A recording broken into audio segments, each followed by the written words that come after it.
विजय जी कह रहे हैं कि अभी इसके बाद आपके पास और समय है। मैं एक बात कहना चाहता हूं, ये एसआईआर की डिबेट जब से शुरू हुई, अब कम से कम इस नतीजे पर तो पहुंची कि स्पीड बहुत ज्यादा है, थोड़ी स्लो करे, थोड़ा ब्रेक लगाए चुनाव आयोग। इस बात पर अब डिबेट बची है कि बीएलओ के ऊपर प्रेशर बहुत ज्यादा है, बीएलओ का प्रेशर कम किया जाए, उनकी भी जिंदगी है। ये कहां से शुरू हुई थी समीर जी? ये यहां से शुरू हुई थी कि सारा वोट शिफ्ट किया जा रहा है। ये यहां से शुरू हुई थी कि सारा वोट जोड़ा जा रहा है और वोट जोड़ने के बाद एक पार्टी को जिताने के लिए चुनाव आयोग ने पूरा काम लगा दिया। ये लोकतंत्र की हत्या के लिए जोड़े जा रहे हैं। समीर चौगांवकर जी, अगर आप देख रहे हैं कि आप विपक्ष के लोग इस बात पर आ गए हैं कि बीएलओ की मेहनत कम हो जाए, उसकी थोड़ी सी चिंता की जाए, तो आप समझ रहे हैं कि डिबेट कहां लौट कर आ गई?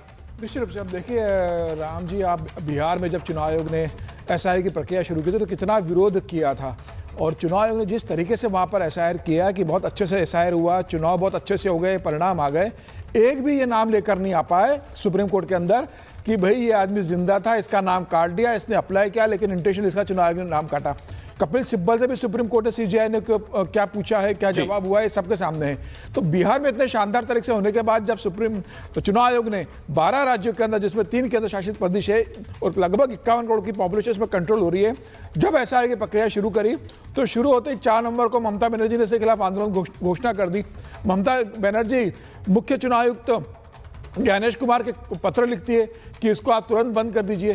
भाई ममता बनर्जी को तो पहले यह पत्र लिखना था बधाई देते हुए कि बिहार में आपने इतने अच्छे तरीके से किया कम समय के अंदर, इसके लिए चुनाव आयोग का बधाई का पात्र है। और आप बंगाल में शुरू कर रहे हो तो आप बीएलओ के साथ हमारे जो बीएलए हैं, बीएलए तो पार्टी के होते हैं ना, आपके हर बूथ पे। उत्तर प्रदेश में समाजवादी पार्टी इतनी बड़ी पार्टी है, बंगाल में ममता बनर्जी की टीम जो सबसे बड़ी पार्टी है, हर बूथ पे इनका कार्यकर्ता है, इतना स्ट्रांग आपका नेटवर्क है। तो आप बीएलओ के साथ बीएलए लगाइए और अपने जो आपके उम्मीदवार है, आपको लगता है कि सब वोट कर सकता है, उसको सारे डॉक्यूमेंट सबमिट करवाइए। जब चुनाव आयोग कह रहा है कि भाई जो लोग बंगाल छोड़ चुके हैं, उत्तर प्रदेश छोड़ चुके हैं, उनका नाम कटना चाहिए, जब चुनाव आयोग कह रहा है कि भाई जो लोग परमानेंट छोड़ के चले गए उनका नाम कटना चाहिए, जो लोग मर गए हैं उनका नाम कटना चाहिए, जिनका डबल नाम आ गया उनका नाम कटना चाहिए, तो इसमें किसको आपत्ति होगी? और मुझे लगता है कि चुनाव आयोग ने जो काम कर रहा है उसमें डिटेक्ट कर रहा है और डिलीट कर रहा है। डिटेक्ट करेगा पहले डुप्लीकेट नामों को, उसके बाद डिलीट करेगा, और उसके बाद जब गृह मंत्रालय का काम आएगा तो उन्हें घुसपैठिए जो होंगे उनको डिपोर्ट भी किया जाएगा। अजय वर्मा जी, कितनी बार आप सुप्रीम कोर्ट जाएंगे और कितनी बार खाली? मैं अनुराग जी आपके पास आ रहा हूं, तुरंत आ रहा हूं। एक पहला रिएक्शन में अजय वर्मा का ले लूं, इसके बाद आ रहा हूं मैं। मुझे अजय वर्मा जी बताइए, कितनी बार आप लोग खाली हाथ वहां से लौट कर आएंगे? कितनी बार आप लोग नैरेटिव और प्रोपेगेंडा बनाने की कोशिश करेंगे संवैधानिक संस्थाओं के खिलाफ, और कितनी बार आपको मुंह की खानी पड़ेगी? देखिए राम जी, यहाँ बहुत से अंतर्राष्ट्रीय और राष्ट्रीय बुद्धिमान बैठे हुए हैं और राष्ट्रीय एक पूर्व सांसद भी बैठे हुए हैं, बड़े अच्छे लोग हैं। मैं एक चीज पूछना चाहता हूँ, चुनाव आयोग से हमने पूछा, ये राष्ट्रीय सांसद हमारे फोन नहीं उठाते हैं, मतलब अगर इन्हें कोई फोन मिला है, वैसे तो बहुत लोकल है लेकिन कभी फोन नहीं उठाते, जनता में कुछ और कहते हैं, टीवी पे कुछ और कहते हैं। मैं आज सार्वजनिक कह रहा हूँ, कोई काम नहीं है। ऐसे ही मैं देश की सरकार और चुनाव आयोग का बताना चाह रहा हूँ। मैं इसलिए बताना चाह रहा हूं कि सरकार से हमने ये पूछा, चुनाव आयोग से, कि 7 लाख जो महिलाओं को आपने वोट काटा है सूची दे दीजिए। बिहार में नहीं दी। जो आपने सुप्रीम कोर्ट ने भी कहा, जो आपने 25 लाख शिफ्टिंग वोटर किए हैं, इनका चुनाव सूची, कह देते नहीं साहब उस पर टीवी पर है, हमारे उस पर है। अरे आपको ये कहा था सुप्रीम कोर्ट ने कि एक नई www करके बना दीजिए, उस पर दिखा दीजिए ताकि बूथ लेवल पे भी रहे और उस पर भी रहे। तीसरा, फिर जो आपने 21 लाख जोड़े हैं उसकी सूची दे दीजिए कि साहब बीएलओ पे है। उत्तर प्रदेश में पूरा प्रदेश परेशान है, 2003 की सूची नहीं मिल पा रही है किसी को। ये आप चेक कर लीजिए, भेज के दिखवा लीजिए, मेरा वोट जुड़ जाए, राम जी आपका जुड़ जाए, मलूक भाई का जुड़ जाए, समीर चौहांगर का जुड़ जाए। वो तो बेचारे समीर चौहांगर साहब तो जल थल वायु तीनों जगह की पत्रकारिता करते हैं, तो तीनों लोगों के पत्रकार हैं।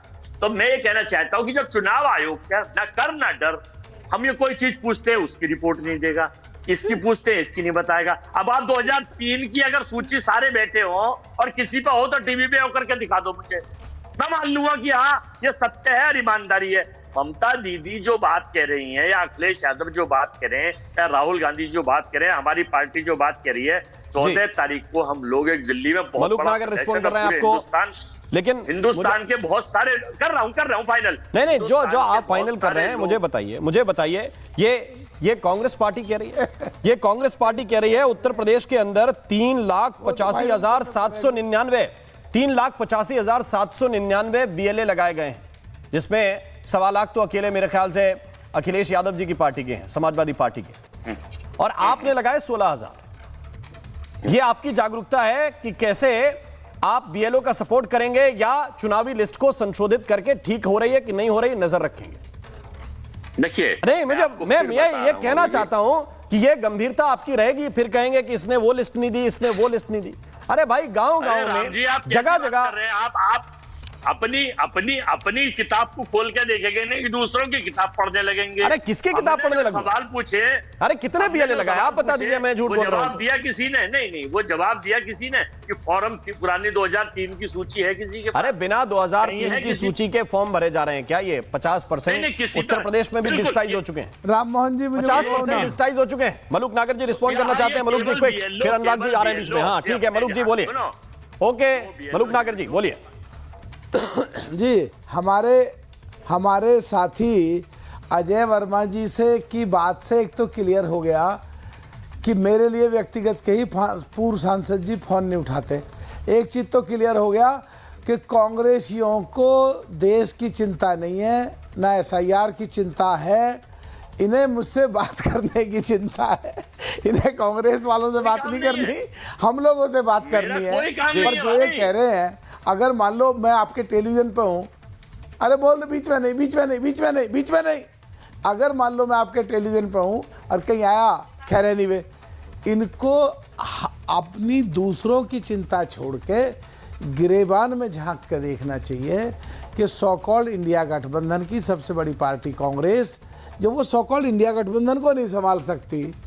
एक प्रदेश बता दो राम मोहन जी, ये जिसमें किसी भी प्रदेश में चुनाव हुए हो आपस में न लड़े हो, और एनडीए का एक भी ऐसी जगह बता दो जिस प्रदेश में एनडीए की कहीं लड़ाई हुई हो। और नाच ना आए आंगन टेढ़ा, नेतृत्व है नहीं। कर्नाटक इनकी सरकार में उल्टा पलटी हो रही है, वहाँ राजस्थान का डिप्टी चीफ मिनिस्टर की लड़ाई हो रही है, वहाँ डी शिव कुमार पलटने वाले हैं चीफ मिनिस्टर को, इन पर अपनी पार्टी थम नहीं रही। G23 ग्रुप है, अलग अलग ग्रुप है, और इन्हें दूसरी पार्टी के लोग फोन नहीं उठा रहे, इसकी चिंता बहुत हो रही है। ये क्लियर करने जो राहुल गांधी जी ने आरोप लगाए, जो जिंदे हैं उनकी वोट नहीं है, जो मर गए हैं उनकी वोट है, एक एक वोट 2-2-3 जगह है, तेजस्वी यादव जी की, प्रशांत किशोर की, उसमें शुद्धिकरण करना चाहिए। एसआईआर में वही हो रहा है, माननीय सुप्रीम कोर्ट में केस गया, ऑर्डर हुआ, कंप्लायंस हो गया, वही हो रहा है।